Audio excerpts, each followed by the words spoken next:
ఆరోగ్యానికే తొలి ప్రాధాన్యత. బాధితులకు భరోసా కల్పించడమే ధ్యేయం, నివారణే అంతిమ లక్ష్యం. ఇదే ఎన్టీఆర్ మెమోరియల్ ట్రస్ట్ తీసుకున్న గొప్ప నిర్ణయం. మే 8న ప్రపంచ తలసేమియా దినోత్సవం సందర్భంగా వైజాగ్లో భారీ రన్ నిర్వహించనున్నారు.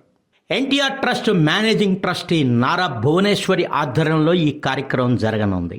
ఆహ్లాదకరమైన వాతావరణంలో సంధ్యా సమయం వేళ 3K, 5K, 10K రన్లో పాల్గొనే వారందరికీ తలసేమియా డే గుర్తుండిపోయేలా తగిన ఏర్పాట్లు చేస్తున్నారు.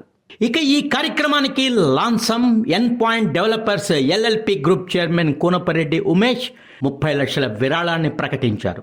ఈ చెక్కును నారా భువనేశ్వరికి అందజేశారు. రండి, చేయి కలపండి, తలసేమియా బాధితులకు అండగా నిలబడండి. మేనేజింగ్ ట్రస్టీగా నేను మిమ్మల్ని అందరినీ మనస్ఫూర్తిగా ఈ కార్యక్రమాల్లో మీరందరూ పాల్గొనాలని మే 8న 3K, 5K, 10K థాలసీమియా రన్లో పాల్గొని థాలసీమియా బాధితులకు మనం మద్దతు అందరం పలుకుదాం.